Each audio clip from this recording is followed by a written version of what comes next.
పుదీనా రైస్ కావాల్సిన పదార్థాలు మా తోటలో మా గార్డెన్లో పండిన పుదీనా కోసుకుని చిన్న ముక్కలు కట్ చేసుకుని ఒక బాండీ పెట్టి బాండీలో నెయ్యి ఆయిల్ వేసుకుని చిన్న చిన్నగా సాజీర ఇంకా పలావ్ సామాన్లు ఏవి ఉంటే అవి కూడా కొన్ని కొన్నిగా తీసుకుని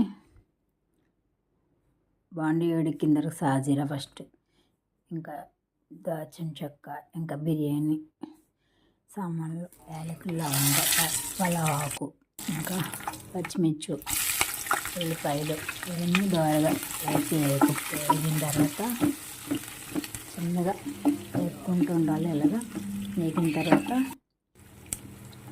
పుదీనా వేయాలి. పుదీనా కరివేపాకు వేసుకోవాలి. రెండు కూడా కలిపి బాగా దోరగా అయ్యే వరకు కలపాలి. కలిపిన తర్వాత ఒక మిక్సీ జార్ తీసుకోవాలి. ఫస్ట్ మనం మిక్సీ జార్లో చెక్క లవంగ యాలకులు ధనియాలు జీడిపప్పు అల్లం ఎల్లుల్లిపాయలు ఇంకా పచ్చి కొబ్బరి వేసి మిక్సీ పట్టాలి. తర్వాత టమాటాలు కూడా వేసుకోవాలి. పుదీనా వేసి మిక్సీ మెత్తగా తీసుకోవాలి. మెత్తగా చేసిన తర్వాత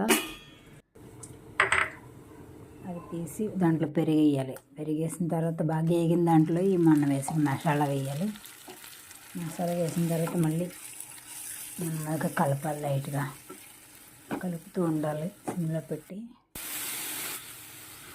తర్వాత రైస్ తీసుకొచ్చి దోరగా వేగిన దాంట్లో కొంచెం కొంచెంగా కలుపుకుంటూ వేయాలి. కలిపి వేస్తూ ఉంటే అంతే, పుదీనా రైస్ రెడీ.